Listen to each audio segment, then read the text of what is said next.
दोस्तों study minds में आपका स्वागत है। हम बात कर रहे थे वर्तनी शुद्धि की।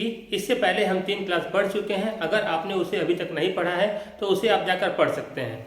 हम वर्तनी शुद्धि में कुछ नियमों को हमको ध्यान देना होता है। यदि कुछ नियमों का हम ध्यान दें तो हम शुद्ध वर्तनी लिखना सीख जाएंगे। इसमें हम कई प्रकार के नियमों की बात पहले कर चुके हैं और आज हम बात करने वाले हैं वर्तनी संबंधी जो भी नियम होते हैं, जो संधि के नियम है। पिछले क्लास में संधि के नियम की शुरुआत हम कर चुके थे और आज भी हम संधि के कुछ नियम पढ़ेंगे। इसमें कौन कौन से नियम पढ़ने वाले हैं? पहला नियम क्या पढ़ेंगे? पहले वर्ण का तीसरे वर्ण में परिवर्तन पढ़ने वाले हैं। दूसरा नियम क्या पढ़ने वाले हैं? पहले वर्ण का पांचवें वर्ण में परिवर्तन पढ़ने वाले हैं। और तीसरा नियम पढ़ने वाले हैं म संबंधी कुछ नियम है उसको पढ़ने वाले हैं। तो एक एक करके हम शुरुआत करते हैं। सबसे पहले बात करेंगे पहले नियम की, प्रथम वर्ण का तीसरे वर्ण में परिवर्तन, या हम इसको ऐसे भी कर सकते हैं पहले अक्षर का तीसरे अक्षर में परिवर्तन। तो देखते हैं कैसे होता है। सबसे पहले हम वर्णमाला को लिखेंगे, हिंदी वर्णमाला को। तो हम लिखते हैं क, ख, ग, घ, अंग, च, छ, ज, झ, ञ। देख इसको ऐसे लिखते हैं, ठीक ना। आगे यदि हम इसको आप ध्यान से देखेंगे तो इसमें हर लाइन में 5 अक्षर होते हैं। कितने अक्षर होते हैं? 5। यह पहला अक्षर हो गया, दूसरा अक्षर, यह तीसरा हो गया, यह चौथा हो गया और यह पांचवा हो गया। इसमें भी यह पहला अक्षर हो गया, यह दूसरा अक्षर हो गया, यह तीसरा हो गया और यह चौथा हो गया, यह पांचवा हो गया। ठीक इसी प्रकार से यह क्रम बढ़ता जाता है। हर लाइन में 5 अक्षर होते हैं। ठीक, तो हम इस पूरे के पूरे इस लाइन की अगर हम बात करें, इस लाइन की, तो इसको हम बोलते हैं, इस पूरे इस वर्णमाला का नाम है जो यह इसमें है 5 अक्षर है, इसको हम बोलते हैं क वर्ग के अक्षर या क वर्ग बोलते हैं। इसको हम बोलते हैं च वर्ग, च वर्ग। इसका नाम, इस पूरे 5 अक्षर के समूह को हम वर्ग बोलते हैं। तो क वर्ग में 5 अक्षर होते हैं, क से लेकर अंग तक। च वर्ग में 5 अक्षर होते हैं, च से लेकर इ तक। ठीक इसी प्रकार, और इसका नामकरण हम करते हैं तो पहले अक्षर के नाम पे ही उस वर्ग का नाम रख देते हैं। जैसे यहाँ पहला अक्षर क है तो क वर्ग, च है तो च वर्ग, ट है तो ट वर्ग, त है तो त वर्ग हो जाएगा। ठीक है, ये तो बात रही इसकी नॉर्मल ग्रामर वर्णमाला क्या कहती है। तो पहला नियम हमारा क्या कहता है कि पहला वर्ण है का परिवर्तन तीसरे वर्ण में हो जाता है। यह क्या कहना चाहता है? तो हम कहें यह पहला वर्ण है क और तीसरा वर्ण क्या है? ग। पहला वर्ण क है, तीसरा है ग, तो परिवर्तन कहाँ पे होगा? यदि क है, पहला वर्ण है, का परिवर्तन किस में हो जाता है? तीसरे वर्ण में, ग में हो जाएगा। च का यह पहला वर्ण है, इसका परिवर्तन ज में हो जाएगा। ठीक इसी प्रकार आगे भी जितने वर्णमाला के जितने वर्ग आएंगे तो पहले अक्षर का परिवर्तन, जैसे हम त वर्ग की बात कर लें, त, थ, द, ध और न, तो पहला वर्ग यही है, इसमें है पहला अक्षर ये है, इसका परिवर्तन तो का किसमें परिवर्तित हो जाएगा? दो में।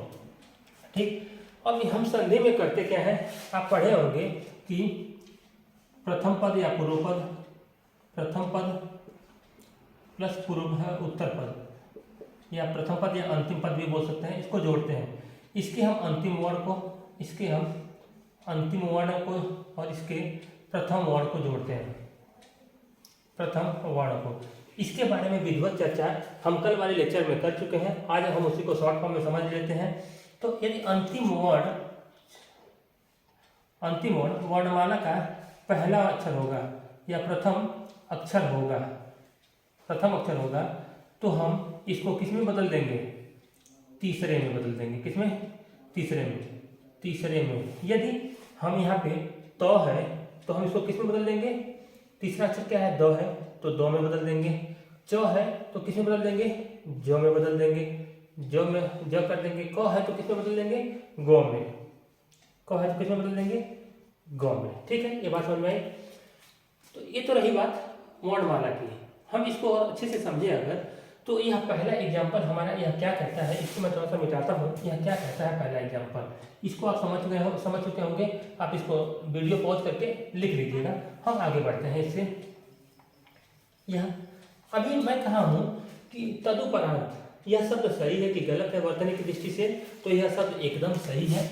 और एकदम सही कैसे है इसके बारे में जानने की कोशिश करते हैं। जैसे तदुपरांत, तत् और प्लस उपरांत शब्दों से मिलकर बना है। यहाँ पे तत्, यह आधा है, तद यह क्या हो गया, तत् हो गया, यह आधा तो है। तो यह पहले पद का यह अंतिम वर्ण है, तो परिवर्तन इसी में होगा। या इसको और इसको जोड़ने का प्रयास करेंगे, बिल्कुल जोड़ने का प्रयास करेंगे। तो संधि का नियम क्या कहता है, पहले वर्ण का तीसरे वर्ण में परिवर्तन हो जाता है। तो पहला वर्ण यहाँ पे तो है, तो किस में बदल जाएगा, दो में। तो क्या हो जाएगा, तद, तत् का हो जाएगा तद और प्लस उपरांत ऐसे ही लिख देंगे, उपरांत। तो जब आधा दो और छोटा ओ जोड़ेंगे तो यह हो जाएगा तदुपरांत, तदुपरांत हो जाएगा। ठीक इसी प्रकार से, और यह बिल्कुल सही है।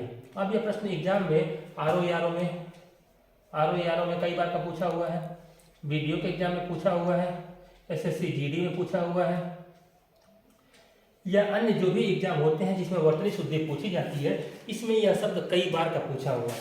अब हम देखते हैं इसको कि कैसे प्रश्न पूछता है। प्रश्न ऐसे पूछता है, एग्जाम में तदुपरांत की जगह दे देगा तदुपरांत,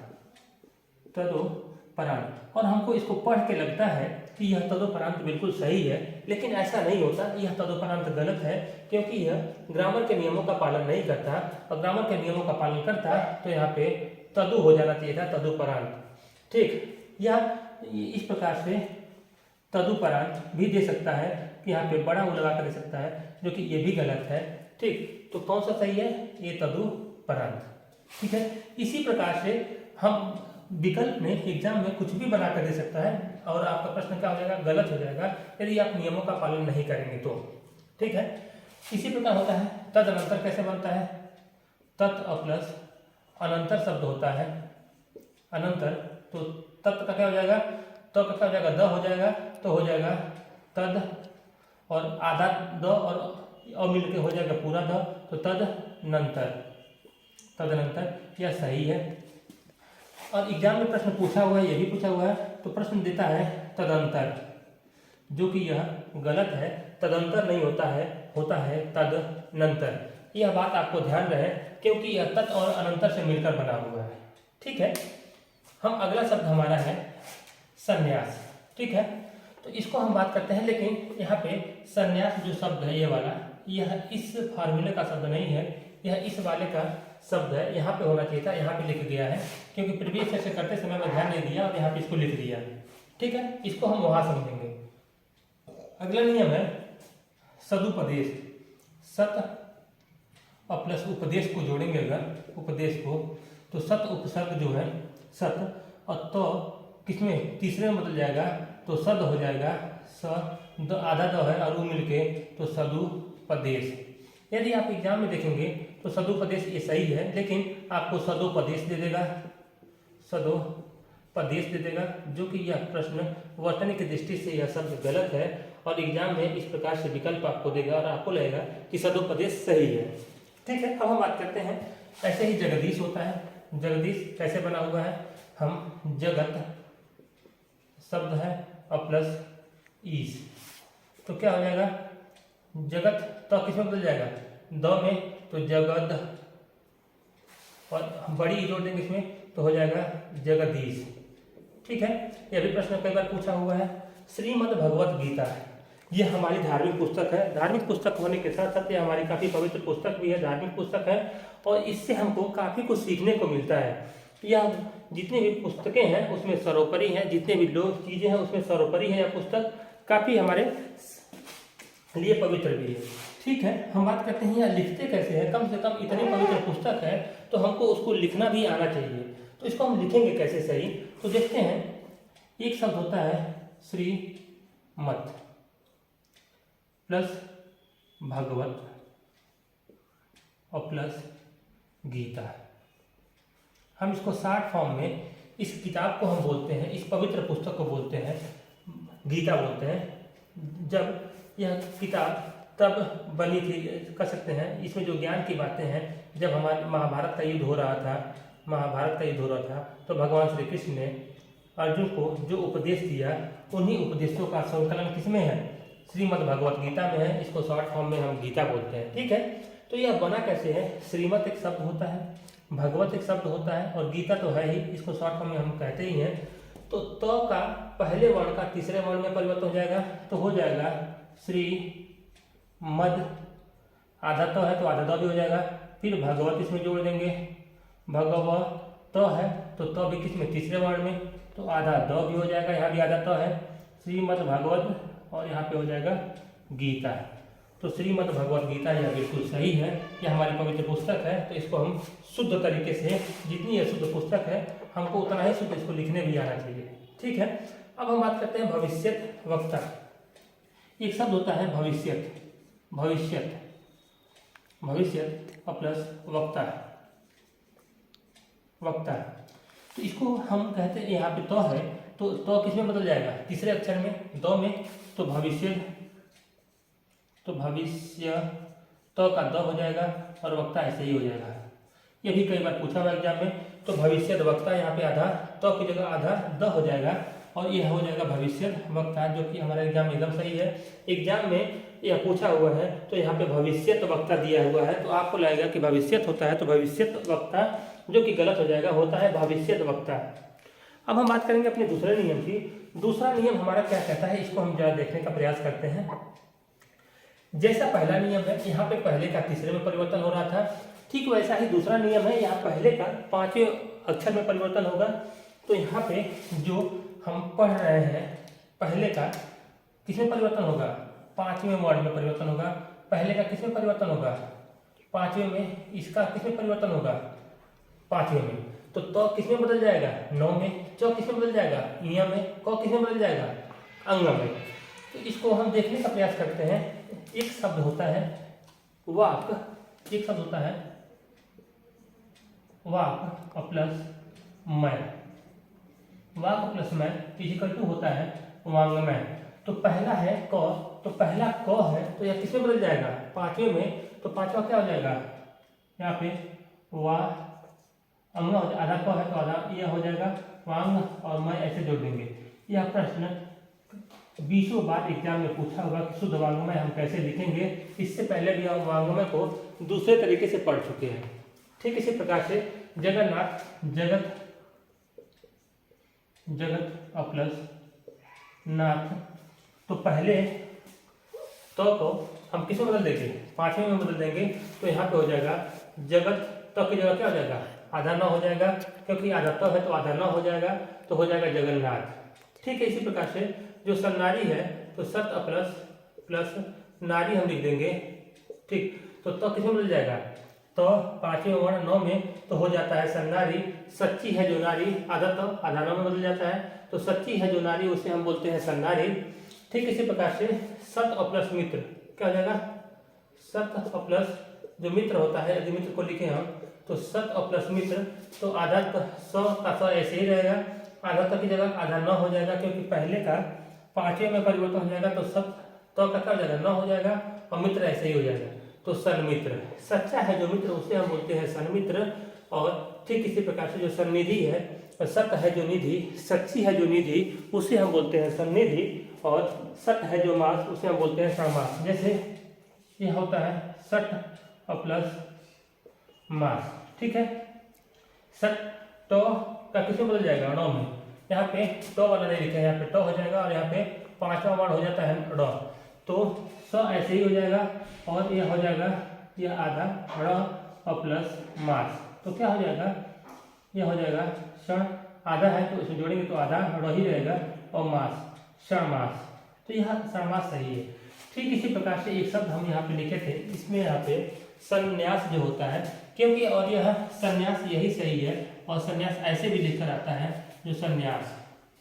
लेकिन अगर ऑप्शन में यह संन्यास न हो तो हम किसको टिक कर देंगे, यहाँ पे। इससे पहले हम इस नियम की बात कर चुके हैं, क्योंकि जहाँ पे दो पंचम वर्ण एक साथ आते हैं, लगातार आते हैं, वहाँ पे हम उन्हें हमको जो ग्रामर हमारा कहता है, व्याकरण कहता है कि उन्हें हमको पांचवें वर्ण के रूप में ही लिखना चाहिए, न कि अनुस्वार के रूप में। इसीलिए यह गलत हो जाता है। हम यहाँ पे पांचवें वर्ण के रूप में लिखते हैं, लेकिन जितने भी आयोग हैं संन्यास को सभी सही इसी संन्यास को सही मानते हैं जो अनुस्वार वाला है। ठीक, लेकिन अगर ऑप्शन में यह संन्यास है तो हमको इसको मानना होगा, क्योंकि यह व्याकरण का नियमों का पालन करता है, और यह व्याकरण के नियमों का उतना पालन नहीं करता है। फिर भी यदि ऑप्शन में यह ना हो तो हम इसको टिक कर देंगे। ठीक है, तो इतनी बात रही। तो अब यह बना कैसे है, तो मैं कहा हूँ कि संन्यास, तो यहाँ पे यह इसका नियम है।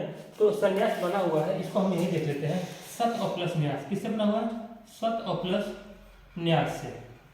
तो सत और प्लस न्यास तो है, तो किसमें बदल जाएगा, पांचवें वर्ड में, तो क्या हो जाएगा, संन्यास हो जाएगा। ये वाला आधा तो है तो आधा ना हो जाएगा, बाकी ऐसे ही जुड़ जाएगा इसमें, तो यह हो जाता है संन्यास।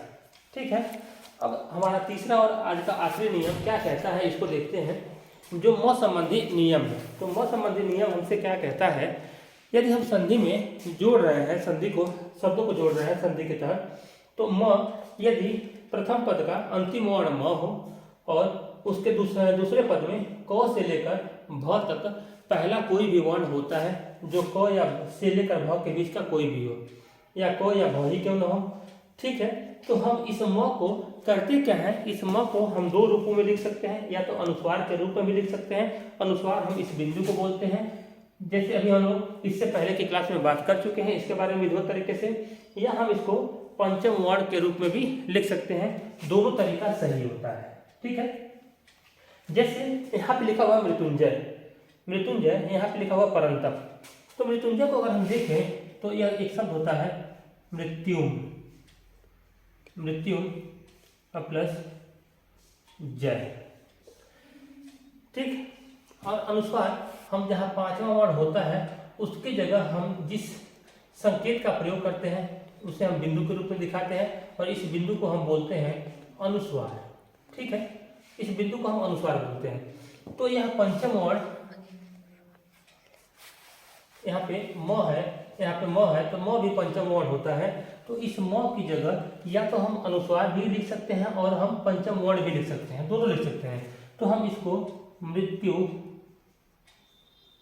मृत्यु और म की जगह हम क्या लगा देंगे, अनुस्वार बिंदु लगा देंगे, और प्लस जय, मृत्युंजय होता है। जिसने मृत्यु पर विजय प्राप्त कर ली हो, मृत्यु को जीत लिया हो, उसे हम बोलते हैं मृत्युंजय। लेकिन एक बात ध्यान रहे, मृत्युंजय तो ऐसे लिखते हैं, और यह कई बार एग्जाम में पूछा हुआ है कि मृत्युंजय सही से कैसे लिखेंगे। ठीक। यह बड़ा ओ की मात्रा भी करके दे सकता है, छोटा ओ की थोड़ा बड़ा परिवर्तन भी कर सकता है। अब लिखा हुआ है पंचम वर्ण के रूप में भी लिख सकते हैं। तो हम यहाँ पे पंचम वर्ण, तो मृत्युंजय को ऐसे भी लिख सकते हैं, इसकी जगह हम इया का प्रयोग कर सकते हैं, मृत्युंजय लिख सकते हैं, लेकिन तब हम यहाँ पे अनुस्वार नहीं देंगे। ठीक है। जो अगला शब्द और आखिरी शब्द है परंतप या परंतप, तो इसको हम परंतप बना कैसे है इसको देख लेते हैं पहले। तो परम अघन तप, परम धन तप। ठीक। उसे हम बोलते हैं परंतप। तो यह किसमें बदल जाएगा, म किसमें बदल जाता है, अनुस्वार में। तो परम, यहाँ ये बिंदु लगा देंगे र के ऊपर, और तप, तो परंतप हो गया। या हम इसको अगर हम अनुस्वार के रूप में नहीं लिखते हैं तो हम इसे पंचम वर्ण के रूप में भी लिख सकते हैं, और इसका नाम है पर। और नौ, हम अनुस्वार की जगह हम पंचम वर्ण लिखेंगे तो आधा हो जाएगा नौ, क्योंकि यहाँ पे आधा है म, तो हो जाएगा परंतप।